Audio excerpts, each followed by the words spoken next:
Bugun men juda muhim masalani tushuntirib beraman. Har bir pensionerga 1 million 500 ming so'm berilishi haqida gap ketmoqda. Odamlar esa bu pul kimga beriladi? Qayerga murojaat qilish kerak? Hujjat topshirish shartmi? Hamma pensioner oladimi yoki faqat ayrim toifadagilarmi deb xavotirda. Bu ma'lumotni e'tiborsiz qoldirmang. Chunki ayrimlar bilmagani uchun o'ziga tegishli pulni vaqtida ola olmay qolishi mumkin. Ayrimlar esa noto'g'ri xabarlarga ishonib, firibgarlarga aldanishi mumkin. Men hozir hammasini oddiy tilda bosqichma-bosqich tushuntiraman. Kanalga hoziroq obuna bo'ling, videoga like bosing. Chunki bunday ma'lumotlar ayniqsa pensionerlar, ularning farzandlari va qarindoshlari uchun juda zarur. Avvalo, men eng muhim narsani aytaman.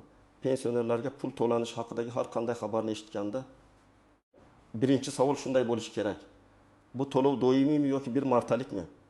Hamma pensionerga tegishlimi yoki faqat ma'lum toifada fuqarolargami? Pul avtomatik tushadimi yoki ariza yozish kerakmi? Chunki odamlar ko'pincha har bir pensionerga 1500 ming so'm degan gapni eshitib, ertaga hammaning kartasiga pul tushadi deb o'ylaydi. Amalda esa davlat to'lovlarida tartib, ro'yxat, mezon va muddat bo'ladi. Ilgari ko'plab ijtimoiy yordamlar mahalla pensiya jamg'armasi, ijtimoiy himoya organlari yoki bank orqali alohida tartibda rasmiylashtiriladi. Masalan, pensioner o'zining pensiyasini odatdagidek har oy olardi. Lekin qo'shimcha yordam, kompensatsiya, moddiy yordam yoki bayram puli bo'lsa, u alohida ro'yxat asosida berilardi. Ba'zi to'lovlar avtomatik amalga oshirilgan, chunki pensionerning ma'lumotlari bazada bo'lgan. Ba'zi to'lovlar esa faqat ariza asosida ko'rib chiqilgan. Mana shu farqni tushunmaslik ko'p chalkashlik keltirib chiqaradi. Hozirgi yangilik shundan iboratki, menga 5 million so'm miqdoridagi pul haqida xabar tarqalganda, odamlar eng avvalo rasmiy manbani tekshirish kerak. Men ekspert sifatida doim shuni tavsiya qilaman. Agar gap pul, pensiya, nafaqa, kompensatsiya yoki moddiy yordam haqida ketayotgan bo'lsa, faqat pensiya jamg'armasi, ijtimoiy himoya milliy agentligi, mahalliy hokimlik, bank yoki davlat xizmatlari markazining rasmiy izohiga tayaning. Telegramdagi noma'lum kanallar, tezda karta raqamingizni yuboring, pasport rasmini tashlang, kod keladi. Aytasiz degan xabarlar xavfli bo'lishi mumkin. Endi eng muhim savolga o'tamiz. Kimlar bunday to'lovdan umid qilishi mumkin? Amaliyotda pensionerlarga beriladigan qo'shimcha pullar bir necha toifaga ajratiladi.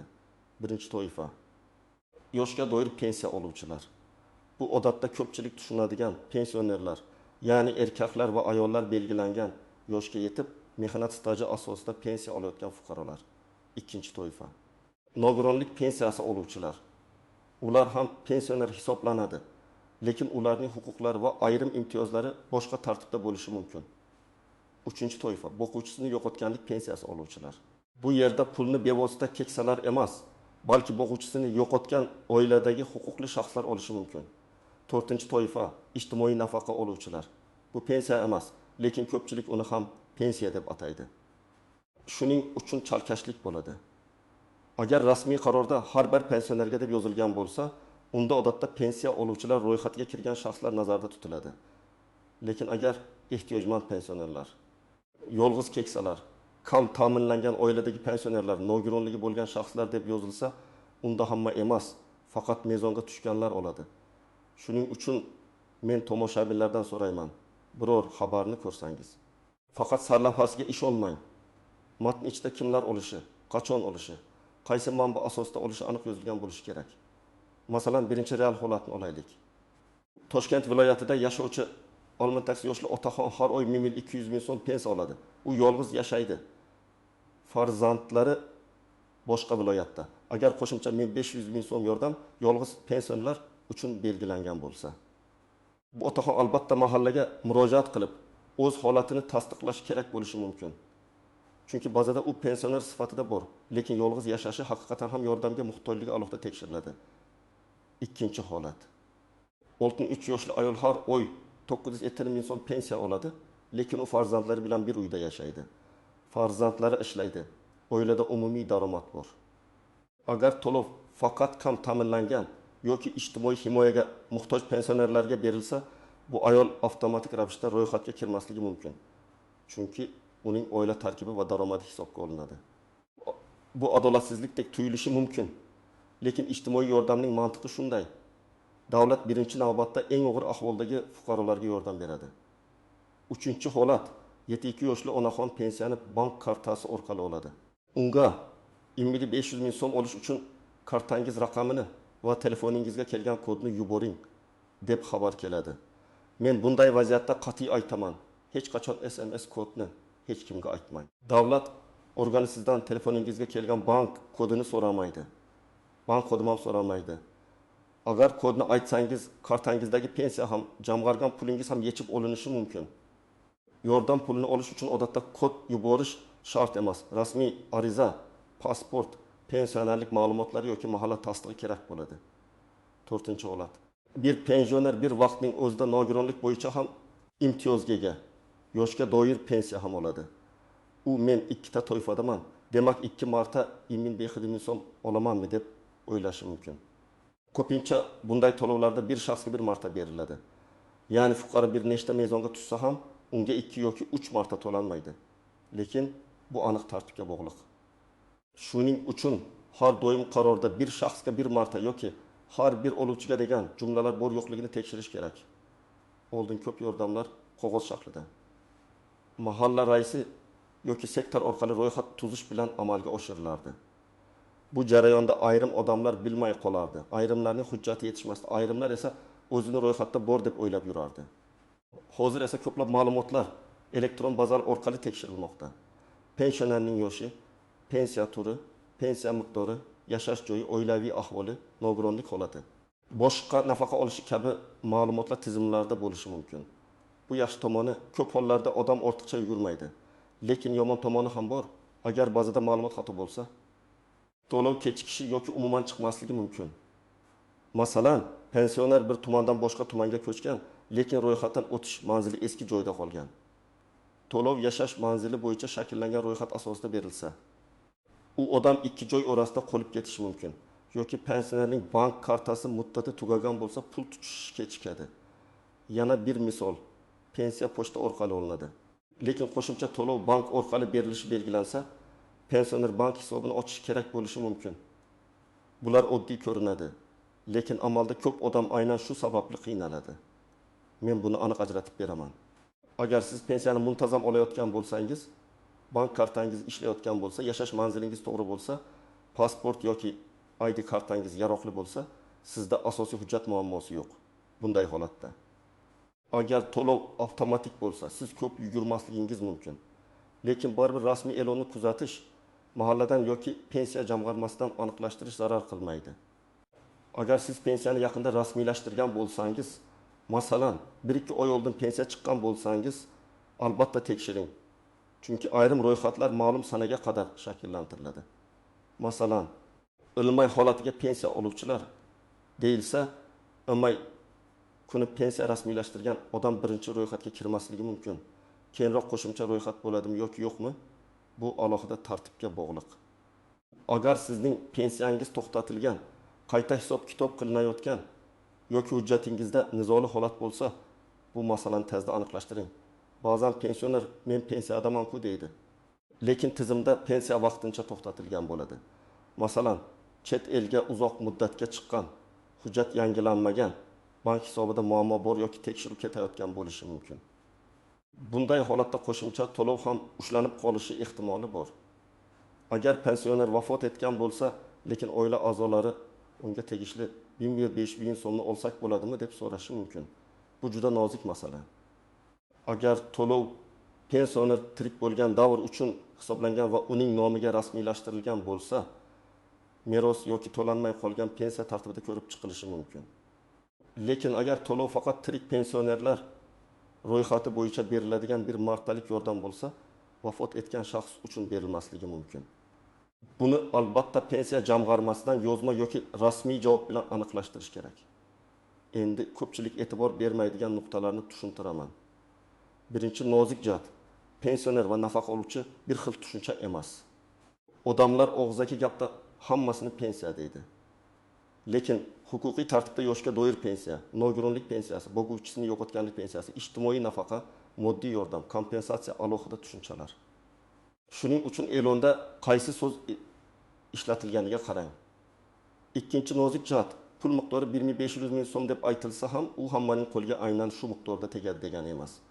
Ba'zi holatlarda qarzdorlik, bankdagi ushlanmalar, aliment, ijro hujjatlari yoki boshqa majburiyatlar bo'lsa, hisobga ta'sir qilishi mumkin.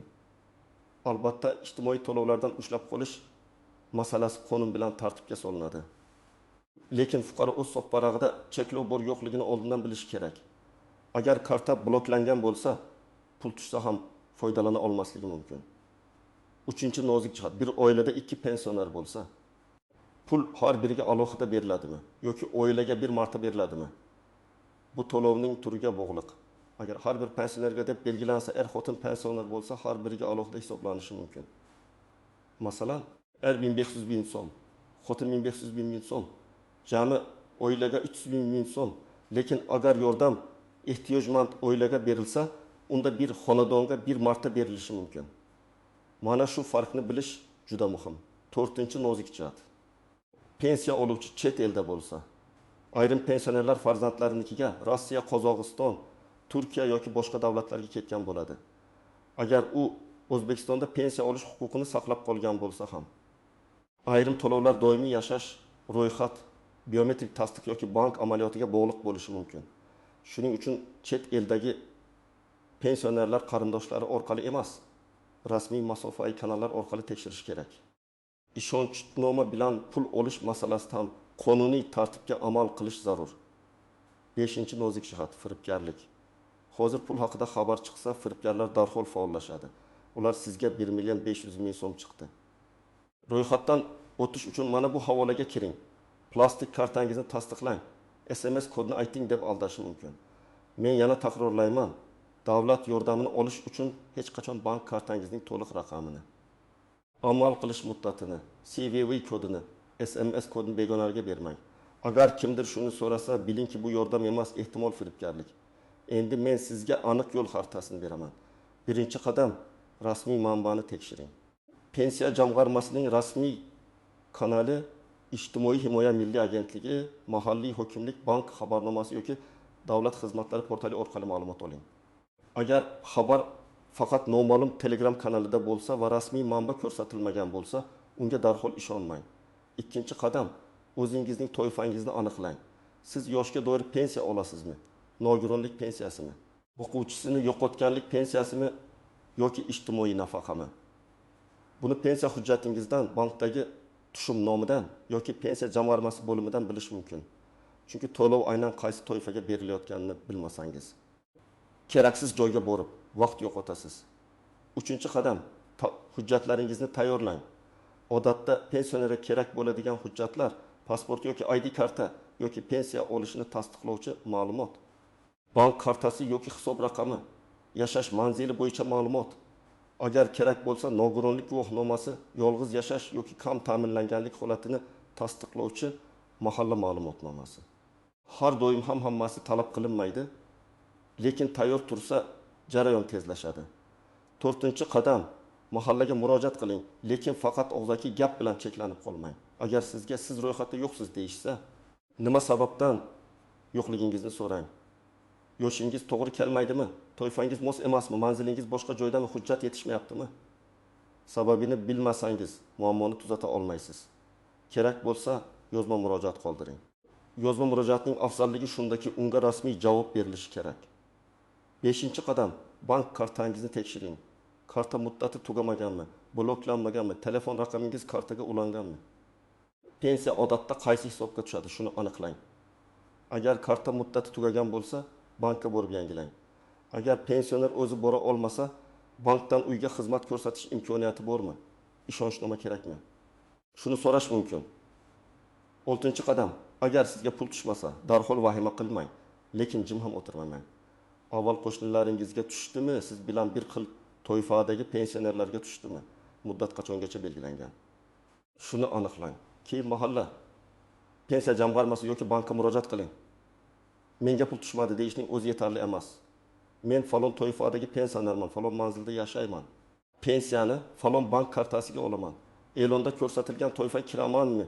Kirsam nega to'lov amalga oshmadi deb aniq savol bering. 7-qadam, agar javob berilsa, sababini yozib oling. Masalan, siz toifaga kirmaysiz.